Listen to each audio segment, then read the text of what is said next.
Okay guys, these have now had 10 minutes in here, and so it's time to just turn off the heat. As you'll see, the steam will pretty quickly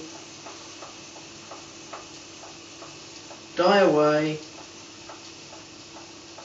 and there we have it dying away to nothing. Now, you want to bear in mind inside there is still pressurised, and you won't be able to open this lid now, because that little red indicator that I spoke to you about earlier is not only an indicator when it pops up to show you that it's all getting up to temperature, it also locks this. I can't open this now even if I want to. Okay, we're going to have to wait, or we would have to wait all the way until this has cooled right down and that little red knob has dropped down. Now, if you were cooking food or anything that contained liquids inside a bowl or another container inside there, you wouldn't want the pressure to be released quickly.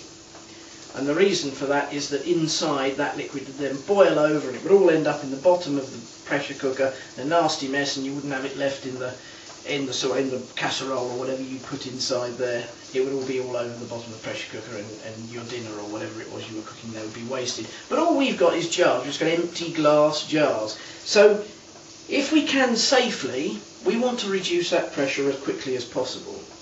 Now, the way I do it is that I take this off.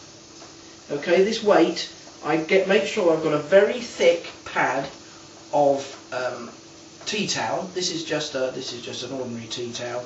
Make sure it's nice and thick, preferably dry. If it's wet, the heat will transfer much faster through to your hand. So preferably a dry tea towel. Okay, and I fold it over so there's a nice thick wedge of it, and I firmly will grab hold of that weight and pull it off. Now, what will happen is that steam will come rushing out of that nozzle, as you would expect.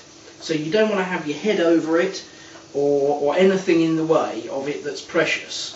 Okay, you just want to let the steam come out and go into the room, and that will reduce the pressure much faster, allow us to get the lid off, get the pots out and put our next lot in. Okay, so I'll just do that now.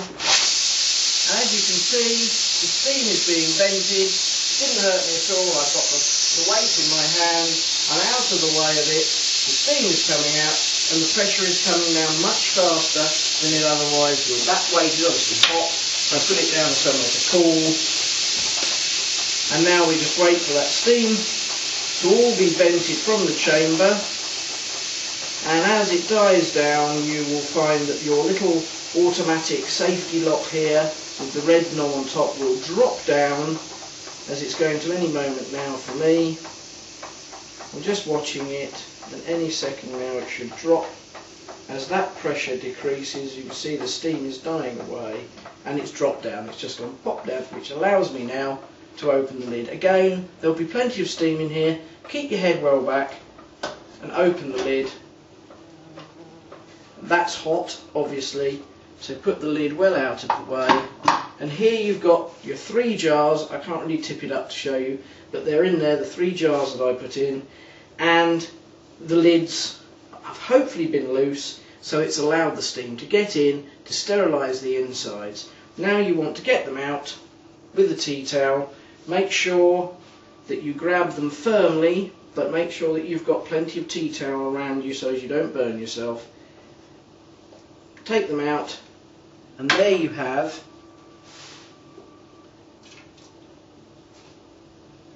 your 3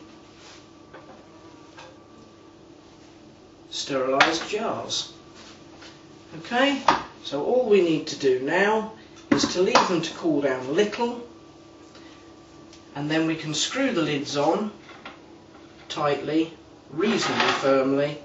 Just screw them up so as they're just finger tight, not as tight as you would to seal the jam up, just so as they're shut.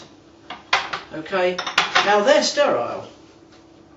Now they will last like that, of course. You don't have to use those immediately, so you don't actually have to do this process while or just before or during your jam making process. You can sterilise your jars in advance. You know, an evening when there's nothing much on the telly, you haven't got much to do, you can sterilise your jars and have them ready, and they will keep like this. There's nothing alive in there anymore, and so they can remain sterile and be ready for use. And all you need to do when you want to use them, obviously, is you'll just crack the top, and we'll show you how to dispense the jam. When we make some jam, we'll show you how to dispense the jam in a clean and efficient fashion, so as we don't get any contamination coming in to our lovely sterile jars. We just get red hot jam that in itself is sterile as well. So we get the good clean jam in the clean pots. We'll close them up, and they, I promise you, will last.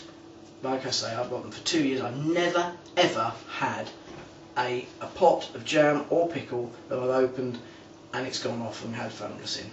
So don't forget to visit my website, www.mypicklesandjams.com, the URL down there, and have a look at the reviews of these pressure cookers and a few tips. I shall write the tips up again. I'll write up what we've just talked about on my blog, and you can review them on there, and there'll be some links to places where you can buy whichever one you choose. Okay, so thanks for listening, and until next time, bye.